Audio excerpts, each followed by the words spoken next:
She whispered it just before the lamp went out. 3 words, maybe 4, soft as snow falling on still water.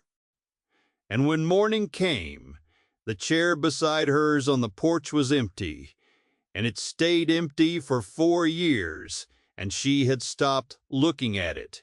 You know, that kind of quiet, the kind that isn't peace.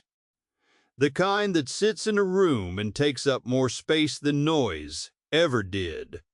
That is where this story begins, and if you stay with it all the way to the end, you will see how a single morning in the second week of November changed the shape of that quiet into something a person could actually live inside. By the way, wherever in the world you're watching from right now, let me know in the comments. I love seeing how far these stories reach. Okay, where were we? The empty chair. The woman who had stopped looking at it.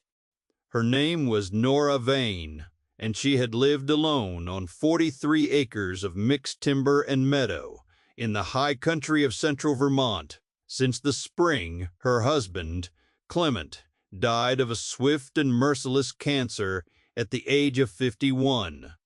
That was 4 years and 1 month before this story's first morning. She had done the arithmetic once, then refused to do it again because some sums produce answers too precise to be useful.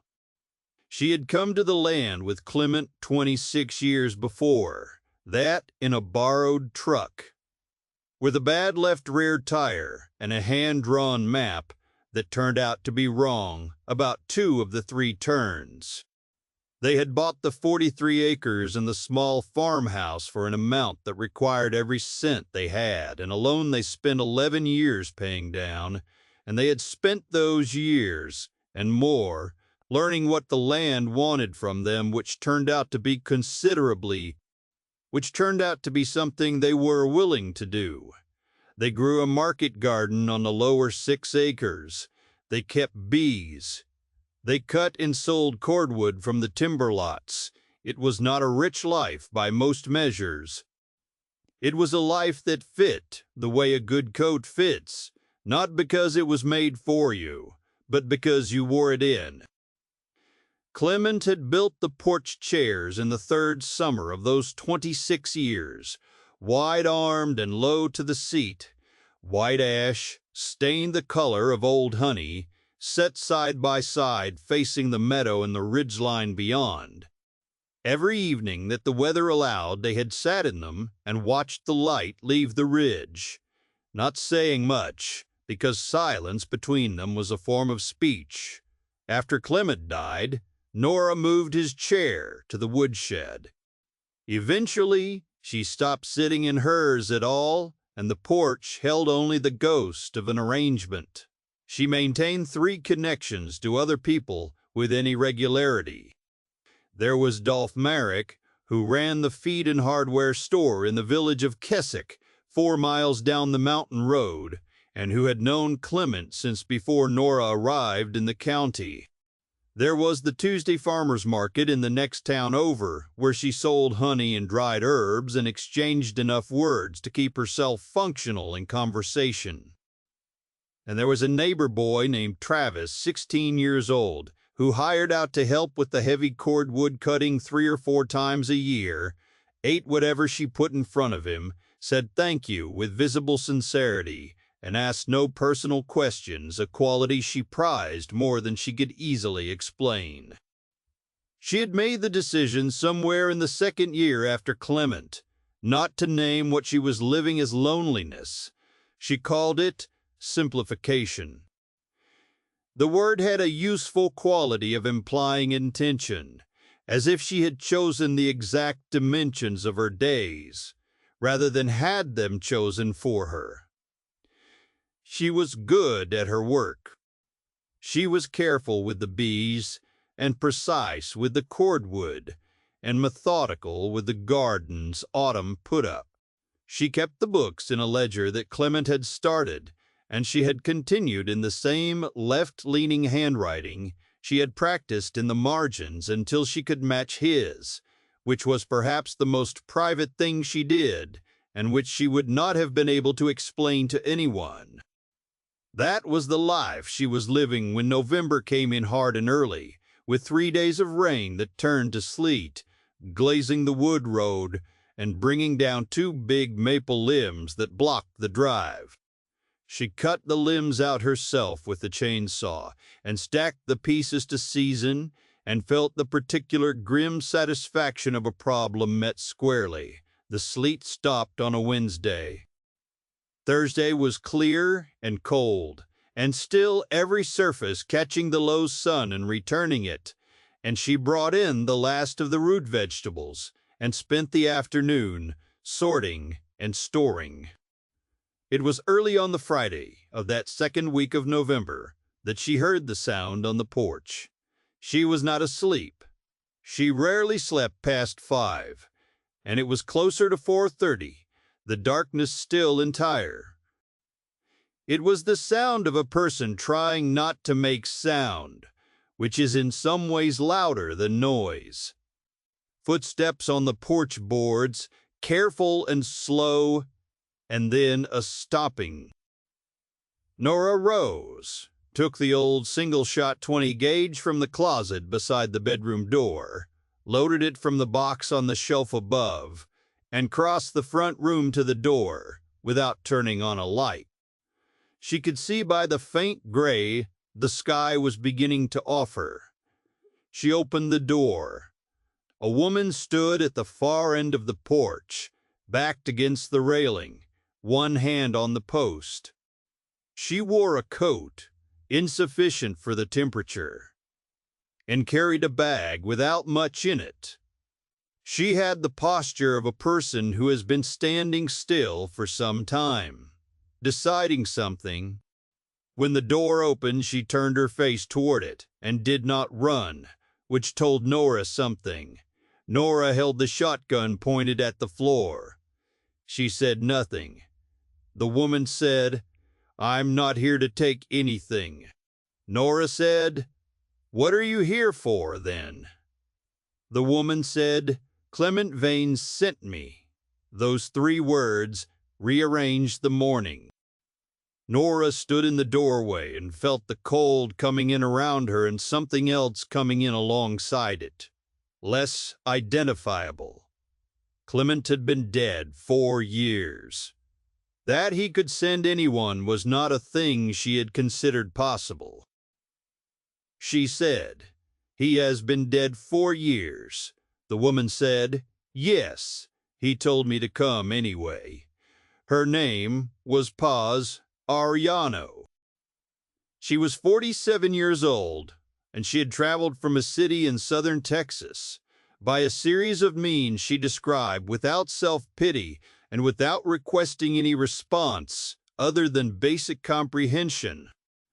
She had worked with Clement briefly in the years before Nora knew him, when he was doing seasonal work in the Rio Grande Valley. She had lost track of him across the intervening decades, then found him again, the way one finds a person who is no longer living, through a friend of a friend and a letter that had been misdirected and rerouted. The letter was from Clement. It had been written 2 weeks before he died. Nora held the letter in both hands and read it twice. Clement's handwriting, unmistakably. The same left-leaning script she had been practicing in the margins of the ledger. He had written it in the clarity that the very ill sometimes find at the end, when there is no energy left for indirection. He wrote that he was dying, and that he had a wife and a farm in Vermont, and that if Paz was ever in difficulty, she should go there. He wrote that Nora was the kind of person who understood what was owed. He wrote that the farm had space, and that the work was real, and that Paz was not to feel that she was asking for anything that was not already set aside for her. He had not mentioned the letter to Nora. She did not know whether to be angry or simply stunned at the range of his consideration. She set the letter on the table. Paz was watching her with calm, careful eyes. She said, "I did not want to come. I want you to know that. I found work for 8 months. Then the situation changed, and the work was not available anymore, and I had $43 and no other connection. And he said to come here." She paused. "I'm not in the habit of asking for things." Nora looked at her for a long moment. Then she said, "Did he tell you anything about the work here?" Paz said, "He said it was hard and seasonal, and that you would not pretend otherwise." That was, Nora thought, Clement to the letter. She poured 2 cups of coffee, set one in front of Paz, sat down across from her, and said, "Tell me what you can do." Paz could do a great deal. This became apparent over the first 3 days, with a quietness that made the revelation more convincing than any declaration would have been. She knew machinery which surprised Nora. She diagnosed the rattle in the wood splitter's engine that Nora had been living with for 2 seasons, opened the housing, looked for 4 minutes, and found a worn idler pulley. She wrote it down on the back of an envelope, spelled correctly. She knew bees in a different tradition than Nora did, with a vocabulary drawn from beekeepers in a region of Mexico. And on the morning of the 3rd day, they stood together at the hive and talked about winter preparation in 2 systems of knowledge. Nora said less than she might have. She was learning something and was trying not to let, knowing that she was learning, interrupt the learning. Paz slept in the small room off the kitchen that had been used for storage since Clement died. Nora had cleared it in less than an hour the first morning, carrying boxes to the woodshed. Clement had asked, in his way, 4 years ahead of time. She was not sure she had forgiven him for that yet. She was not sure the word forgiven was the right container for the feeling. The days settled into a rhythm as November deepened. They worked from first light until the afternoon dimmed, cutting and stacking, closing up the hive insulation, hauling cordwood from the upper woodlot. Travis came on a Thursday, loaded his truck with a cord of splits, looked once at Paz with 16-year-old directness, and went back to loading, which was the correct response.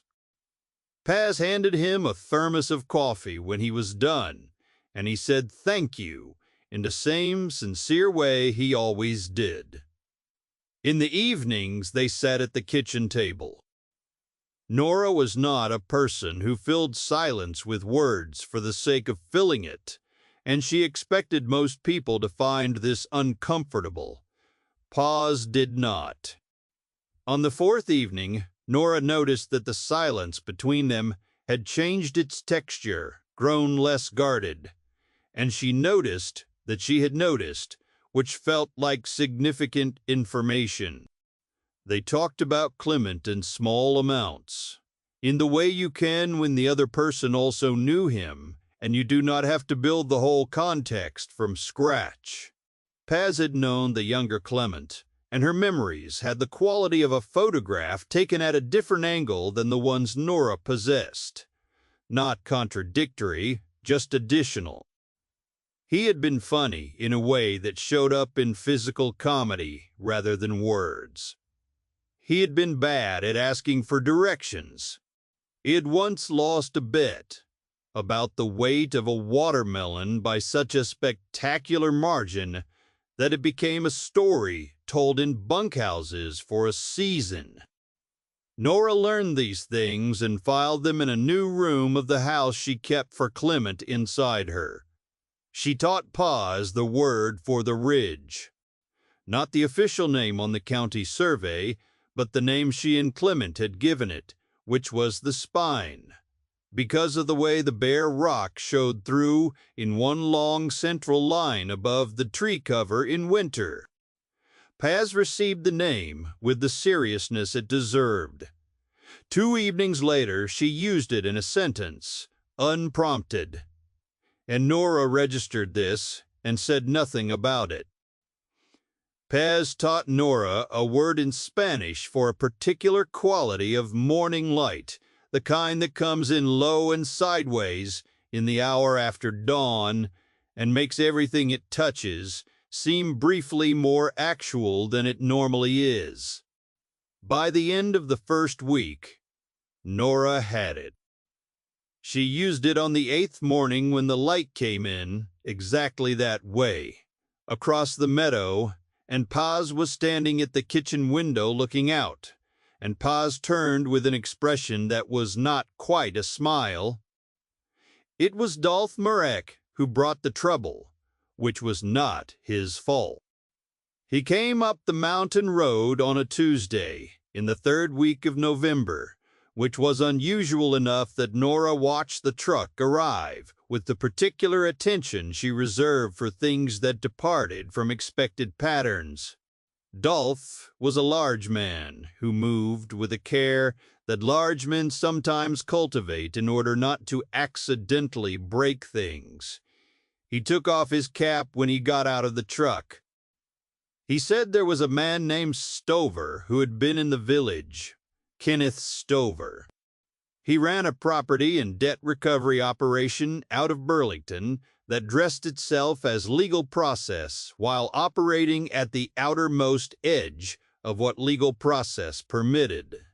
He had been asking about the Vane property. He carried a document he was describing as a lien, originating from an account he claimed Clement had opened against a line of agricultural credit in the 2nd year of the farm, which he claimed had been in default since Clement's death, and had accrued interest and penalties for 4 years to the point where it now represented, by his accounting, $22,000 against the farm's assessed value. He had a man with him who had the look of someone hired to have that look.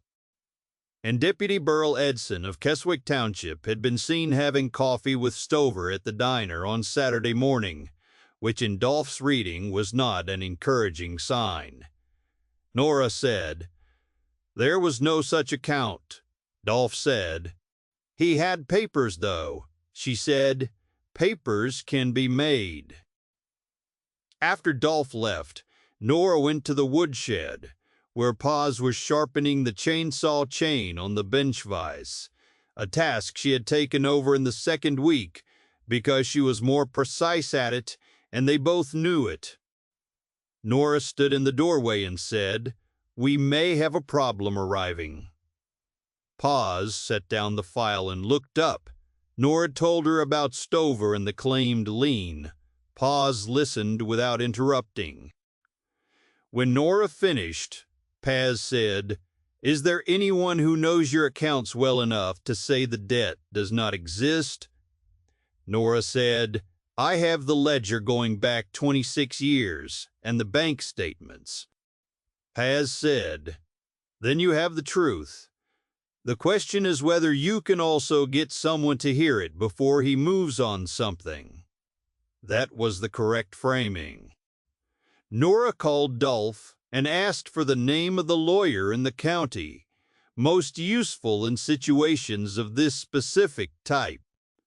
Dolph said the name without hesitation, Miriam Toll, in the county seat 40 minutes north, who had been practicing real estate and property law for 30 years, and who had, in Dolph's words, a considerable record of making people like Stover regret the particular road they had chosen to drive down. Nora called Miriam Toll that evening. Miriam's voice communicated in its first 4 sentences that she had heard this species of story before and had clear views on it. She asked for the ledger, the bank records going back to the 2nd year of the farm, and documentation of the farm's initial purchase and subsequent encumbrances. Nora had all of it. They arranged for Nora to bring it Monday. Kenneth Stover arrived on Wednesday afternoon in a truck that was too clean for the road. He had a man in the passenger seat who stayed there, and he came to the porch alone with his clean coat and his document folder. He was perhaps 60, with the well-maintained appearance of a man who had done well by doing things that required him to believe his own justifications. He was pleasant in a practiced way, the kind that costs nothing and expects a return. Nora stood on the porch. Paz stood 6 feet to her left, near the porch post, arms at her sides. She had come from the woodshed when she heard the truck, and had not needed to be told to come. She was positioned in the way a person positions herself when she is deciding whether she will need her hands. Stover looked at Paz once, briefly, and returned his attention to Nora. That choice said something about his assumptions and would, in the subsequent days, turn out to be a misjudgment. He presented the document and explained the claimed debt in a tone of regret that implied he was the unhappy carrier of an objective reality rather than the person who had manufactured it. $22,000 in principal, accrued interest, and administrative fees against a line of agricultural credit in the name of Clement Vane, acquired by Stover's company from a collections subsidiary. He had, he said, been trying to reach the estate for some time. Nora said my husband did not have that account. Stover said he had documentation showing otherwise. Nora said, so do I. Mine is older and more complete.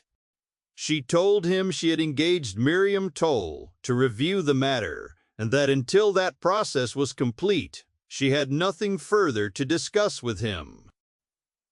She said it in the plainest available language, without raised voice, without the shake in the diaphragm she was in fact experiencing.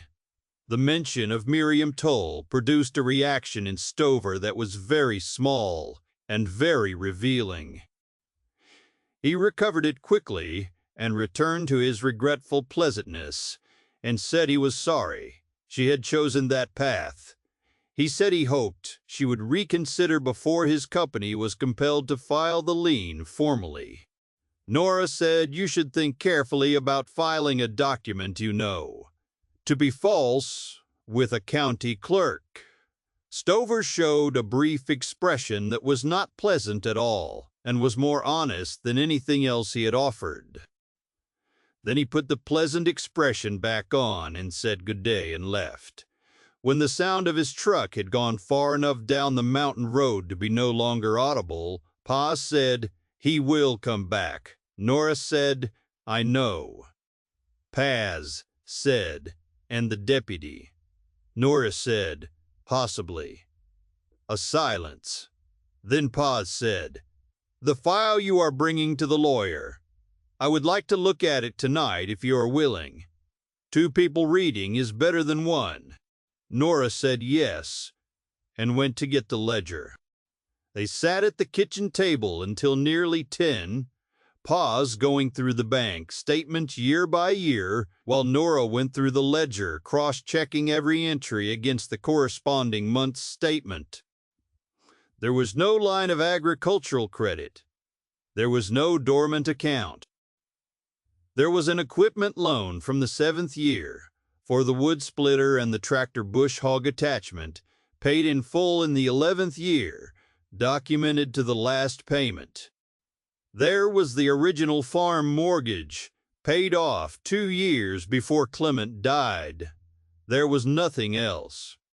Paz said, someone made a record that does not correspond to anything real, and they found a subsidiary structure to carry it, so the original institution's name cannot be called to account directly. She said this with a flatness that suggested she was not discovering how the world worked, but was simply identifying the specific form it had taken this time. Nora said, "You have seen something like this before." Paz said, "I have seen things like most things." She turned the next statement over and kept reading.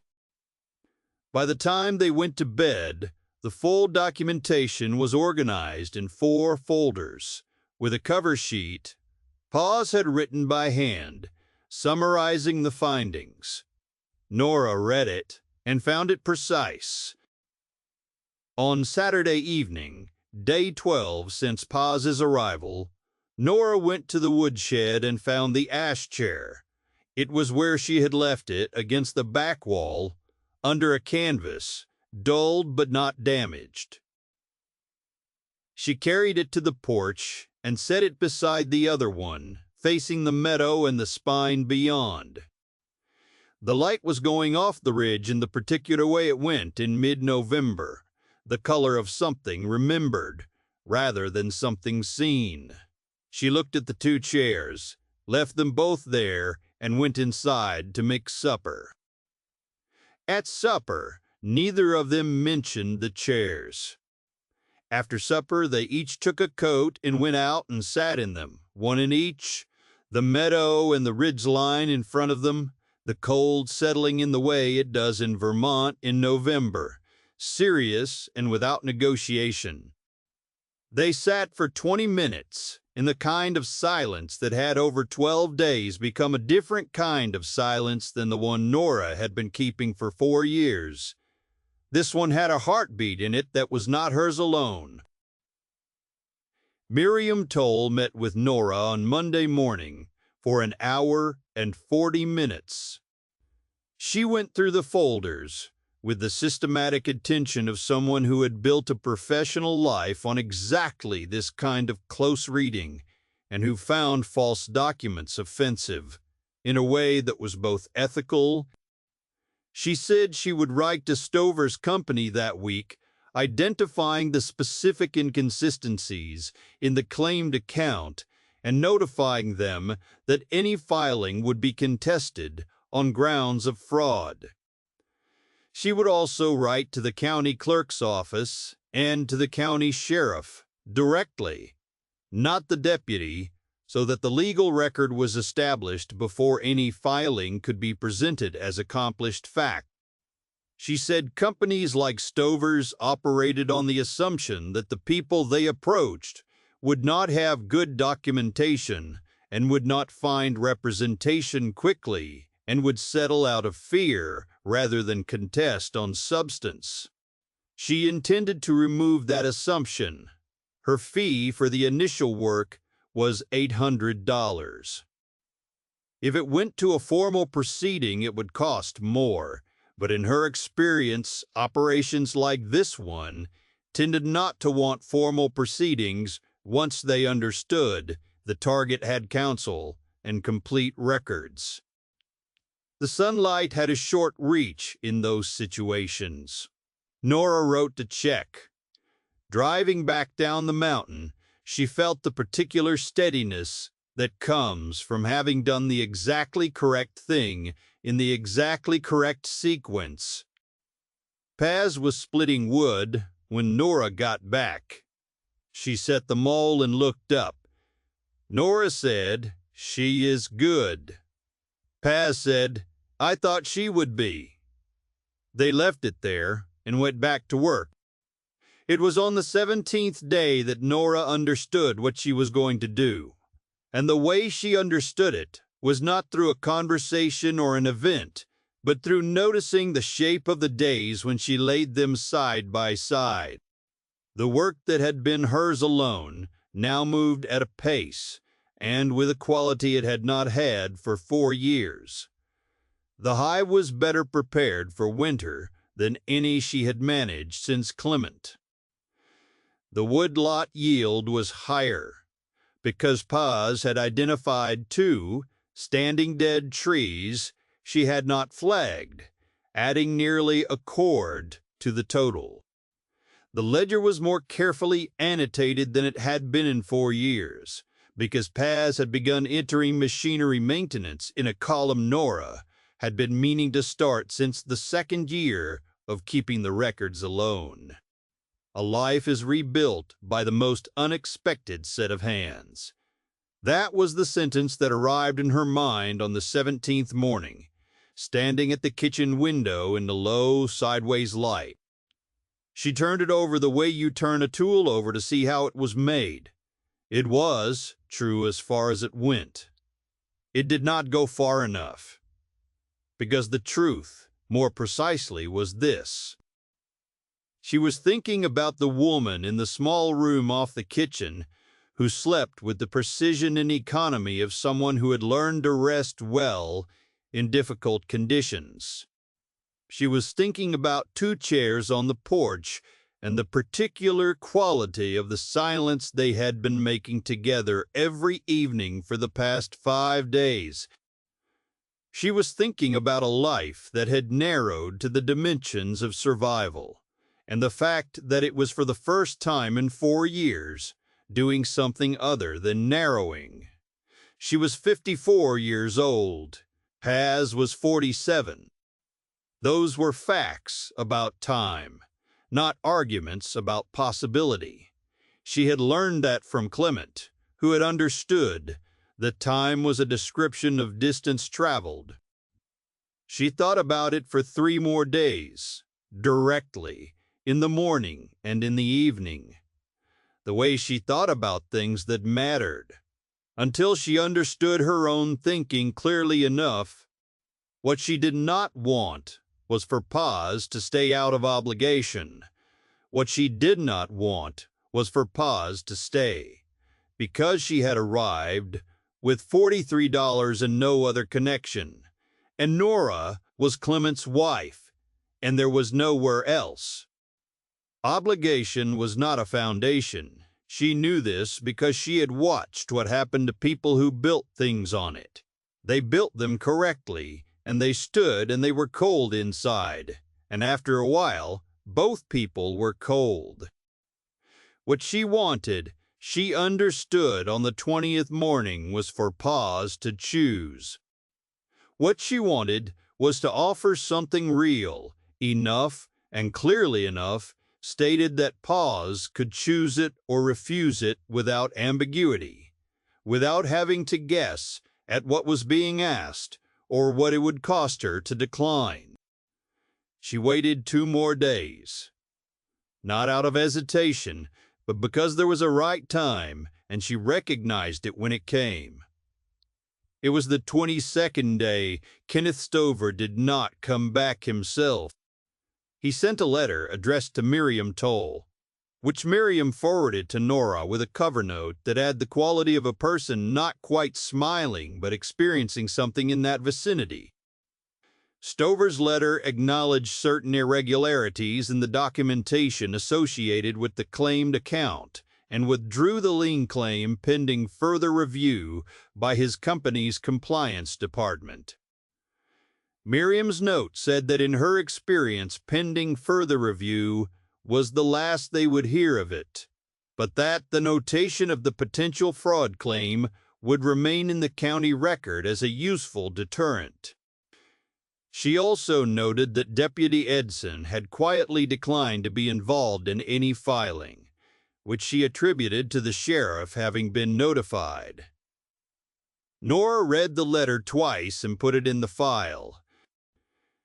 She felt not triumph, but the particular quiet satisfaction of a wall that held that evening. They sat in the porch chairs as was now their habit. The temperature was in the low 20s. They had both dressed for it. The spine was catching the last color in the sky, a thin line of it above the dark tree cover, and the meadow below was already in shadow. A night bird called once from the wood and was not answered. Nora said, "Stover withdrew." Paz said, "Yes, I thought he would." She added, "The lawyer is very good." Nora said, "She is." A silence. Then Nora said, "I have been thinking about something. I want to say it plainly, and I want you to hear it as something you can refuse without consequence." Paz turned to look at her. In the dusk, her face was composed and attentive in the way it was when she had decided something was worth the precision of her full attention. She gave it. Nora said, "This farm has 43 acres and a full timber lot and a market operation that is not as strong as it was when there were two of us running it. I have been running it as a one-person operation, and the evidence of 4 years is that a one-person operation is not the best use of what the farm can be. That is one reason." She paused. "The other reason is not about the farm." She stopped there and let that sit. Paz was still looking at her. Nora said, "I am not asking you to stay because you came with nothing, and I am Clement's wife, and there is nowhere else. I know that is a reason a person could feel, and I want to name it and set it to one side so that it is not in the room when I ask the actual question." She said, "The actual question is whether you would want to stay. Not whether you ought to, not whether it is practical, not whether it honors Clement's letter, though I believe it does. Whether you would want to." She did not say more than that. She had learned from Clement that the quality of a question was diminished by over-explanation, and she had learned from 22 days that Paz was a person who required neither completion. The silence lasted long enough that the last of the light left the ridge completely, and the spine became a shape rather than a color, dark against the early stars. Paz said, "I would keep my own name." Paz said, "And I would want an honest accounting of the farm, what it has, and what it owes, and what it needs, so that whatever I contribute I can see clearly." Nora said, "I have 26 years of ledger." Paz said, "Yes." She looked at the ridge for a moment longer. Then she said, "Then yes." Nora said, "Yes." They sat in the cold a while longer. The night bird called again from the same tree, and this time something answered it from further away. The exchange was brief and settled something between the two birds that neither Nora nor Paz was in a position to know exactly. In the morning, Nora called Miriam Toll and asked whether she did any other species of legal work beside property and debt matters. Miriam said she had a general practice and had for 30 years. Nora said she had a second matter to discuss when Miriam had time. They set an appointment for the following Thursday. The nature of the second matter was not said on the phone, but Miriam, who had 30 years of listening to the pauses in what her client said, appeared to understand the general direction and simply said she would have coffee ready. Travis came on the last Saturday of November to help with the final big cordwood haul from the upper lot, the one that required 2 people, and the sled on the steep section. He loaded and stacked for 3 hours alongside both Nora and Paz, and ate lunch at the kitchen table, and at one point, watching Paz demonstrate to Nora a more efficient stacking geometry for the sled, said, in the frank way of a 16-year-old who has decided something is simply true, "She's better at that than you are," to Nora, and then looked uncertain about whether he should have said it. Nora said, "Yes, she is. I'm learning." Travis seemed to find this satisfying in some fundamental way and went back to stacking. December came, and the farm took on its winter character. The market garden was fully put to bed. The hive was wrapped and weighted and positioned at the field's south edge, where the snow load would not trouble it. The woodshed held 11 cords, 3 more than the previous year, and the annotated ledger showed why. The machinery log Paz had started was 2 pages long and accurate. In the first week of December, Dolph Merrick's wife Ruth came up the mountain road on a Saturday morning, ostensibly to bring a jar of apple butter, which she did, but also to inspect the situation, which she did with the practiced indirection of a person who gathers accurate information while appearing to do something else. She stayed an hour and a half, drank 2 cups of coffee, asked Paz 3 questions about beekeeping and 3 about Texas that had nothing to do with beekeeping but told her something she wanted to know, and left satisfied.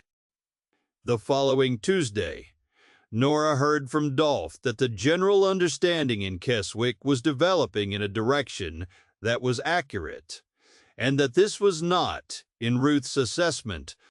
Nora and Paz went to Miriam Toll's office on the Thursday, both of them, and spent 2 hours formalizing what they had agreed on the porch. Miriam was practical and without ceremony, which was what the situation called for. She documented a partnership arrangement for the farm, equal standing, both names on the deed, with additional paperwork she had already prepared because she had understood the general direction from the phone call. She said that any challenge to the arrangement on grounds anyone might choose to assert would find her ready to engage at length and with considerable enthusiasm, in a tone suggesting the challenge would not come twice. 2 other people were present. Dolph Merrick, who had driven down at Nora's request and signed as a witness, and a woman named Celestina who was Paz's 3rd cousin, and who had taken a bus from Springfield, Massachusetts, a 6-hour trip, arriving on Paz's word alone, without many details, on the basis that Paz had asked. Celestina was 61 and had the bearing of someone who had been the responsible one in every room she had entered for 4 decades and who had made her peace with it. She read the partnership document herself before signing, carefully, which Miriam watched with the appreciation of one professional for another's habits. They drove back up the mountain in the early afternoon. The light was low and sideways in the way of clear December days, and Paz named it with the word she had taught Nora, and Nora said it back correctly, and Paz said. Celestina, in the back seat, said, "What did you just say?" And Paz explained, and Celestina said the word herself, and then said something in Spanish that Nora did not catch, and Paz said to Nora, "She says the light here." "She means it as a compliment," Nora said. "Tell her the light earns it," Paz told her. Celestina looked out the window at the spine coming into view above the tree line and said nothing else.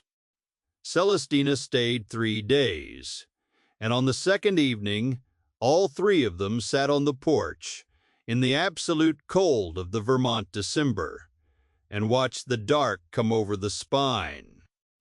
Celestina lasted about 12 minutes before she went back in and said, through the door, that however the 2 of them existed outside in that temperature was something she admired at a theoretical level and declined to replicate, and she left them there with the night.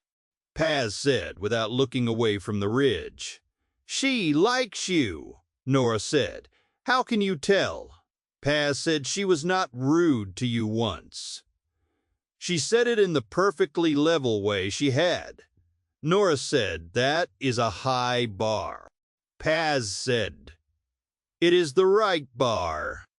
January came, and the snows came with it, and the farm was what it was supposed to be in January, quiet and internal, and occupied with small, precise daily tasks. The fire. Nora entered everything in the ledger, as she always had in the left-leaning handwriting, and Paz entered the machinery log and the hive notes in her own hand on the facing pages, and the ledger, which had been Clement's and then Nora's and was now something else, held both of them in its 26 years of entries. On an evening in late January, with snow coming down outside in the thick, unhurried way of a serious storm, Nora sat in the front room with the ledger and opened it to the first page, which was in Clement's handwriting, and then she read the last entry, which was from 2 days ago in Paz's handwriting in the machinery log. She held both pages open at once for a moment, one hand on each, the 26 years of it, and then she closed the ledger and set it on the shelf. A life is rebuilt by the most unexpected set of hands. And once rebuilt, it does not look like what it was before, because it is not what it was before. It is what the mending made it, which is to say it is what the attention made it, which is to say it is more accurately itself than it was when it was only the original. Clement had known this. He had known it in the way people know things when they are very ill, and time has stripped away everything except the clearest version of what they have learned. He had looked ahead further than she had thought possible, and trusted her to catch up to where he was looking. She had. It had taken 4 years and 22 days, and a woman on a porch in the dark in November, but she had caught up. Outside, the snow was coming down on the meadow and the spine above it, and the 2 chairs on the porch, side by side, the color of old honey, gathering the weight of the winter equally between them. The storm made the silence deeper, rather than simply louder, the way real silence does. Inside, the lamp was burning and the fire was going, and from the small room that was no longer a storage room, there was the sound of something being set down on the table, a book or a cup, the small sound of a life being lived in a room. A life is rebuilt by the most unexpected set of hands. Nora had believed for 4 years that the shape her days had taken was the shape they would keep.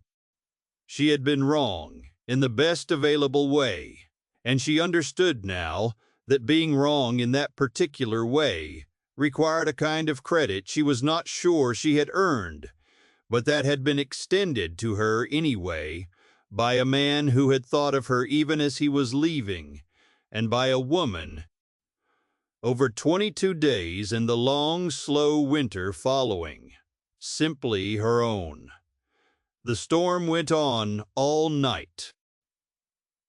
In the morning they dug out together, starting with the porch and working outward, and the meadow was white, and the spine was white, and the 2 chairs were white, and the world was the kind of clean that a heavy snow makes, temporary and entire, and there was no specific thing said between them about any of it. Because there are some mornings that say themselves,